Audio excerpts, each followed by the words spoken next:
Hey there, welcome back to this week's episode of the C-Town Podcast, where Seattle business owners, entrepreneurs, and community leaders are invited on to share their stories with us.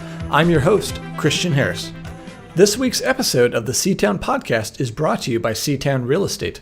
Their mission to make a difference extends beyond just their unique and unconventional approach with their clients and their agents.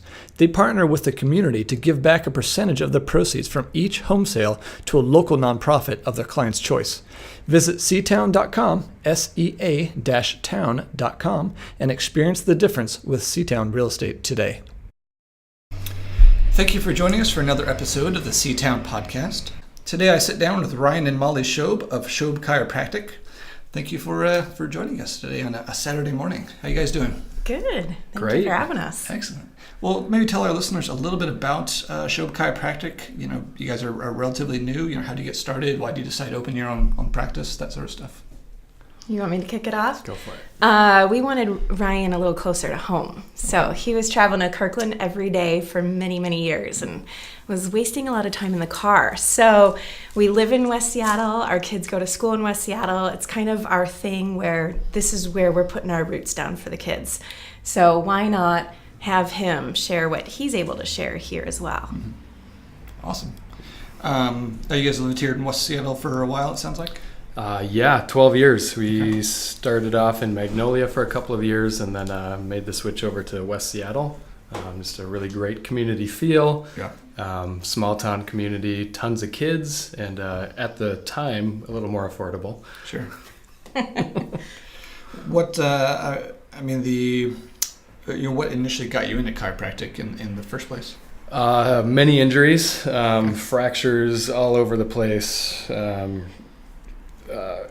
Wrists, ACL tear, MCL tear. Mm-hmm. Always knew I wanted to do something with human body and anatomy, but there wasn't really any outlet in my small town in Minnesota to do that. Okay.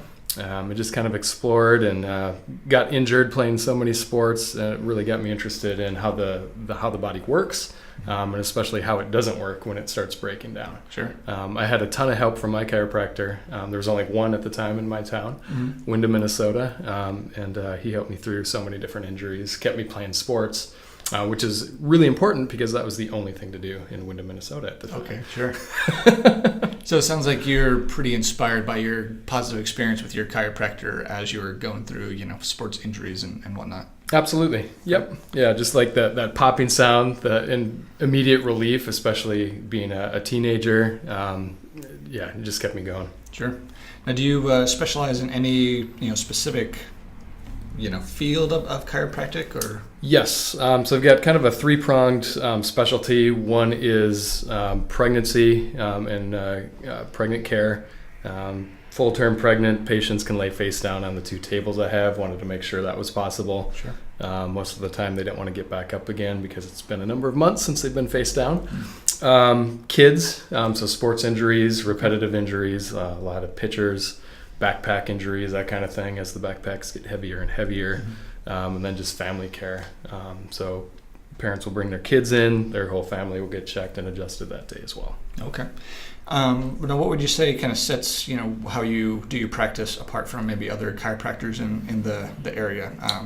People I've met, tend to be either, all in or all against, chiropractic care, usually based on their experience. So. Absolutely. So first off, we have private treatment rooms, so it's not an open area. People can talk about their problems in confidence that it just stays in the room. Mm-hmm. Each day or each patient will get a different treatment. It's not like just a run-of-the-mill chiropractic office where I see people just every 2 to 3 minutes. Sure. I make sure to spend time with them, get to know them, and each visit is a different treatment depending on best treatment outcomes and all of the new studies coming out about which care is better for certain types of conditions. Sure. Now, do you not to get too deep in the weeds, would you guys take insurance? Yeah, most insurance. Okay. Yep, including auto, workers' comp as well. Okay. That's a nice feature. I know some older insurance, so to speak, still sees chiropractic as, alternative medicine, when it seems kind of silly to me, but whatever. It seems like it's proven itself to be very, very effective and scientifically based. Absolutely. Yeah. Yep. Now, give us a little bit of your backstory. Sounds like you grew up in the Midwest. Very rural Minnesota. Okay. Yep. Family of 4. So my brother and I was the oldest one. We were competing at a very young age in every single sport. Mm-hmm. My parents were really involved in the community. My parents would sponsor a Little League baseball team like we did here in West Seattle, which is kind of cool. Yeah. And it was the community where everybody knew everybody. So if you got into trouble, parents would be in the driveway knowing before we got home. Sure. So. Now, is that where you guys met, you and Molly? No, we actually met at La Crosse. So La Crosse, Okay. Wisconsin. That's where we went to college. I'm from the Green Bay area in Wisconsin, and we met our sophomore year of college. Okay.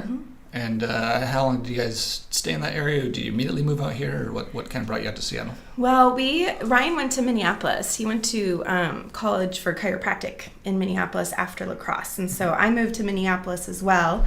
After Minneapolis, we lived near Milwaukee, Wisconsin for a little bit, and just kind of figured, you know what, if we're going to do something, now's the time. Okay. And headed out, thought we were going to be here for maybe 6 months. After a weekend, we're like, we're never leaving. Yeah. And we haven't. It kind of gets into people. It's a Yeah. pretty unique area of the country. Definitely. Yeah. What would you consider, your greatest strength to be as far as, as it relates to starting your own business and that sort of thing? I think that starting a business together is, when you get married, you're joining 2 different values and kind of merging it into what do you want for your values. Right. We have 2 boys, and when we had kids, it's like merging our parenting skills together. Mm-hmm. And the business is similar. Like, you're merging, what do we each have strengths in, what do we have weakness in, and how do we merge it together?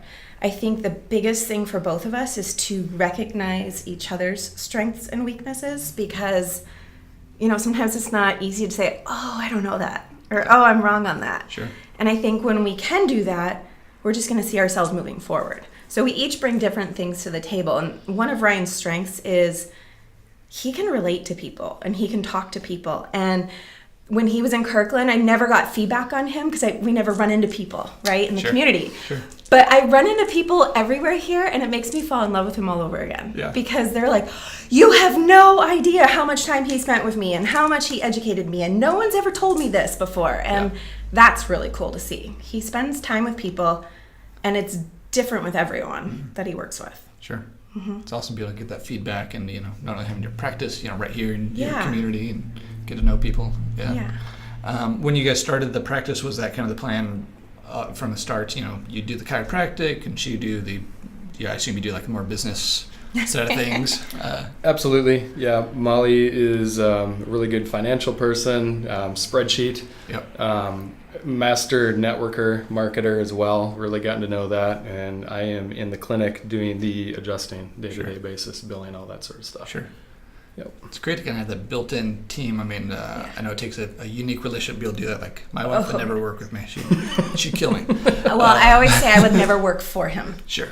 But as a partnership, it's probably a little different dynamic. It's very different. Yeah. That's great that you can have that. I mean, I know a lot of small business owners, when they start off, they're the tactician, but they don't have someone to run the business and marketing and all that stuff that's important for growth and organization. Now, kind of talked a little bit about strengths. What would you say is one habit that you both wish you had? I guess maybe saying no a little bit more often, which is really hard to do, especially with a new business. Yep. Like, getting phone calls quite often. Hey, can you come in on a Saturday? Can you come in on, with these certain hours? And it's kind of outside the normal office hours. But again, hard to say no to people in need, Sure. right? Yeah. And living so close to the office, it's super convenient versus driving an hour and a half to Kirkland. Sure. So I think clear boundaries is a good thing to have moving forward. Yeah. No, that could be a tough thing, if you don't know what to say no to, you have less capacity to say yes to the right things. Yeah. Right. Yeah. If money wasn't an issue, what would you do with your life? What would you be doing right now? I don't know. I would say travel, taking the kids, going overseas, getting them to explore other cultures and really getting them to understand how fortunate we are in the U.S. and Seattle and West Seattle in general for all of the facilities and things we take for granted, food, water, friends living right across the street, all of that kind of thing. Yeah. The magic of turning on a tap and getting drinkable water. Yeah. Everywhere. Yeah. Yep. Yeah. Do you guys get opportunity to do much travel with the kids right now, or? With the new business, it's tricky. We've been doing like road trips. We go to Rainier. We just got back from the Hood Canal doing some crabbing. Yes, nice. But it's mainly local things at this point. Sure. I also think that owning a business, you can't just, while it's up and running, there's no one else to run it. Right. So you have to plan in advance. And part of that planning in advance is making sure it's all good to go and you can leave, but it also takes away the fun of spontaneity, Sure. So what we've kind of come up with is we're still going to do trips. We're still going to do it. We're just not going to take off a week at a time. So how can we maximize our time in like a long weekend? We took the kids to Disneyland and they had so much fun. I don't know who had more fun, Ryan or the kids. No, just kidding. I think I did. But we literally had so much fun. And so just because we own a business, we're not going to stop doing stuff. Right. We're going to still do it. Yeah. And I think the biggest lesson we've learned this year, just in general, is finding that good balance. And we're finally there. Yeah. Feels That's good. awesome. Well, and you've had your practice, 2 years now? No, it's 1 year in August. Okay, wow. Yeah. Oh, that's awesome. You guys are getting so much traction this early on. So. Yeah. We have, yep. Yeah. Now that could be. It's encouraging to see new business owners kind of see that the point of the business is so you can live life, not like postpone living life to retire. Exactly. You got to be able to have that balance of mixing it in with running the business. Yes. Yep. All right. So envision this. It's Saturday night. You've got good friends in from out of town. Where do you take them? What do you do? We just had some good friends from out of town. Okay. It depends on what the deal we have with childcare is. If we have kids with us, we will or if we don't, sometimes we love to walk from where we live and go somewhere and not drive. And we are, everything in West Seattle, there's so many places and so many opportunities and things we can do. So we love going to dinner to Jack's. We love going to Maono. We love going to just really flooding the local area. Yep. Now, if we're going to go off the island, we're going to go to a concert. Okay. And we're going to go downtown and we're going to find something that we love and music. And that's when the kids are staying home. Sure. And if the visitors have not been to Seattle or West Seattle before, we'll make a stop at Alki, Marination Maikai too for that killer view. Yeah. Great food. Yeah. Sure. It's awesome. What was the last concert you guys went to?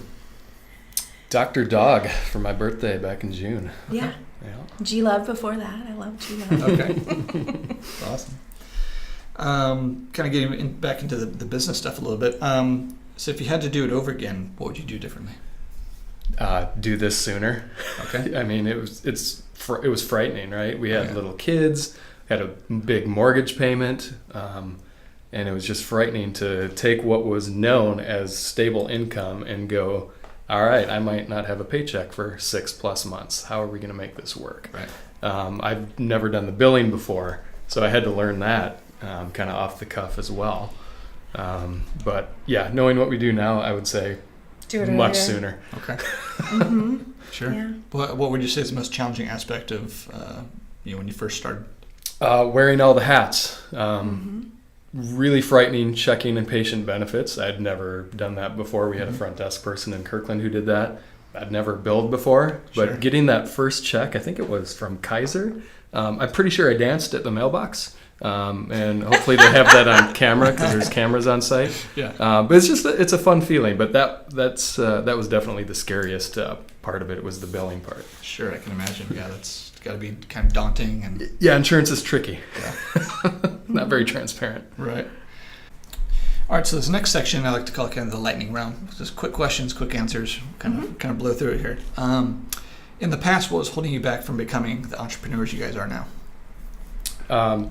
Just the scariness part of it, the non-income part of it. Sure. That was the biggest hurdle. Yeah. And it took a decade to get over that, apparently. It could take a while. What's the best advice you've ever received? Get a business coach. Okay. It was amazing. Best experience ever. We've done it 2 years in a row now. Okay. And how did you find this business coach? We knew her from a long time ago. She was our financial advisor, Debbie Page, and she no longer is doing just financial advising. She is a business coach, and she just is amazing. She knows so many different resources. When we started the business, it was, how can you get up and running? Who are your business allies? Who's going to be your accountant, your lawyer, your commercial insurance person? So she really helped us kind of get a plan going. And the second year, it was, hey, we're going. Now, how are we going to keep it going? Right. And amazing. Yeah, business coaches are invaluable. They know all this stuff that you don't know. So hopefully. What is a personal habit that contributes to your success? I wake up at the same time almost every day, 5:30, at least Monday through Friday. Get up, run the dog 1 to 2 miles, get the coffee going, get my news in, and then I check out of the news because when I'm in the office, it's all about patient care. Sure. You'll never see me awake at 5:30 in the morning. I more stay up late at night, and that's when I get my thinking done. But it's good because then we each have our own time that's just us. Sure. And that's where I can sit and think and say, okay, now what's next? Sure. No, that's good to have that. I keep trying to force myself to be a morning person. It's not it just doesn't work. I mean, my mom sent me to PM kindergarten back in the day because she knew I wouldn't wake up in time. Sure. Do you have a specific technology or life hack that has changed your life? Absolutely. Evernote. Everything I do gets saved in Evernote. I don't have to remember passwords to the probably 20 different insurance websites to check benefits. We do our taxes that way. I scan documents in. Everything is searchable. Without Evernote, I would just have a file cabinet the size of the office, full of paper. Yeah. I really like Canva. I don't know if you heard of Canva, but it's fun. You can create all sorts of images and flyers, whether it's electronic or paper, print, anything. And so it's nice when you're trying to do something on Facebook or Instagram. Excuse me. If you're trying to do it on Facebook, you can easily upload an image. And so it's nice. Graphic design for those who don't know how to use graphic design programs. Exactly, and that's me. It's me too. I've used it for many things. Do you guys listen to podcasts? Yes, I used to listen to a ton in the almost 3 hours back and forth to work every day. Now I get about 30 seconds, so I got to listen to them at night. But I really love Radiolab for their storytelling, science, just amazing storytelling and stories. But other than that, now I'm kind of dialed into chiropractic, so evidence-based chiropractor, everything that involves case studies, treatment, all these weird conditions that would need a referral. Used to listen to Serial just for the wow factor, right? Sure. Those cool stories, but now it's just all chiropractic. Sure, just kind of inside baseball chiropractic stuff. Yeah. Do you listen to podcasts, Molly? Audiobooks? Nothing. I haven't had time.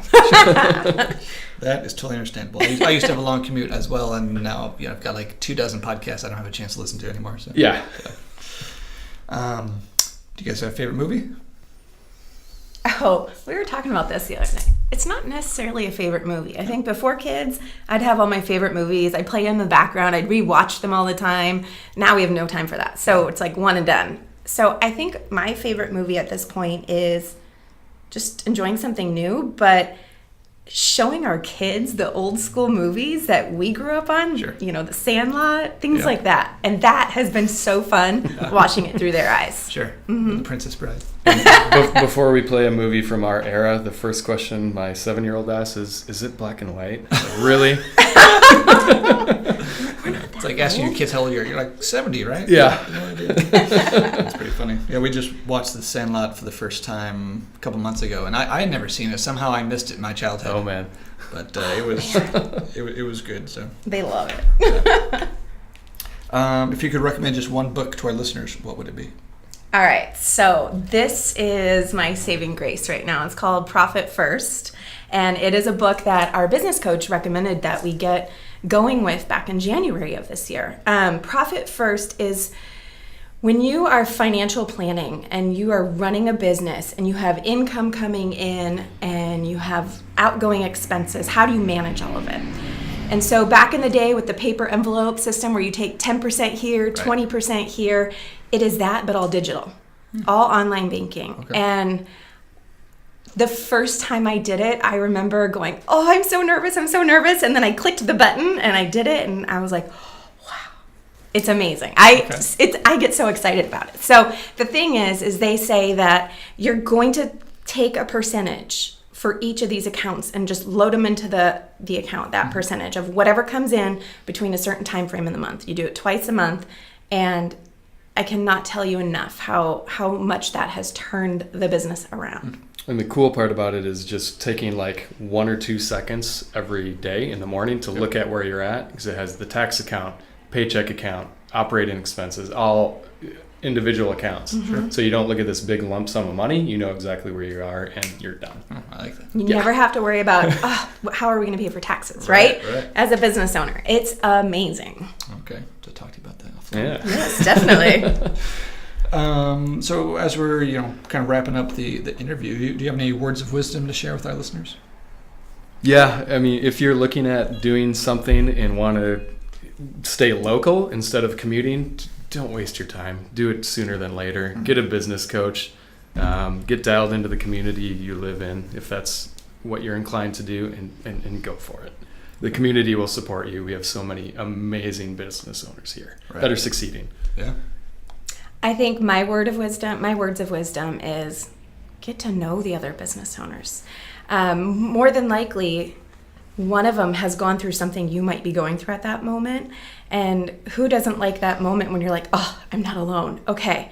The people that I got to know in the beginning and got to meet just from this first year, Shandon at Allaire, Mary and Althea at West Yellow Art Nest, Mari at Prost, Emily, Megan at Fit for Mom, Leah at Welcome Road, Katie at Supply Chain, Bar 3, Sarah at Bar 3, and Kathy at Hit Lab, all these amazing local business owners. I cannot thank them all enough, and I don't think they even know how grateful I was for them. Yeah, it's awesome. Well, thank you very much for coming in. I appreciate it. What's the best way for our listeners to get a hold of you if they want to find out more, if they need some adjustment? Yeah, so online scheduling is available on the website, schoebchiropractic.com. Facebook is a good way to connect. You can instant message me. I'll respond to that. Our events are on there. We've had a couple events. Bar class has been in and held a class in the office. Okay. Kind of the best two ways, website and Facebook at Schoeb Chiropractic. And our amazing phone number is 206-923-BACK, B-A-C-K. It's 2225. Okay. That's we got that one on purpose. Molly talked CenturyLink into giving us that. Nice. They weren't going to, and I was like, come on. Randomly. Yeah. Vanity phone number, very nice. I like it. Well, thank you very much for taking time out of your Saturday, especially without having the kids. I know it's valuable time. Right. It's like a date. Yeah. Well, thanks, Ryan and Molly. Appreciate it. Thank you so Christian. much. Thank you. That wraps up this week's episode. Make sure to check out our guest website, pay them a visit, and help spread the word about what they are doing. If you have any questions, know someone who should be a guest on here, or has a great story worth sharing, email me at christianharris@seatown.com. That's sea-town.com. I would also love it if you would go to iTunes and give us a review and a nice 5-star rating. We work hard to bring on great guests and provide exceptional content, and getting a review from you is one way to help the podcast rank well in iTunes so others can find and enjoy the show. You can also find out more about me, how my real estate brokerage is breaking the mold and making a difference in our Seattle communities, and other projects I'm working on by visiting seatown.com, sea-town.com. Thanks for listening. The music for our podcast is courtesy of The Fascination Movement. You can find their albums in the iTunes Store. You can also listen to more episodes and find all our show notes on our website at seatownpodcast.com. This has been a Seatown Media production.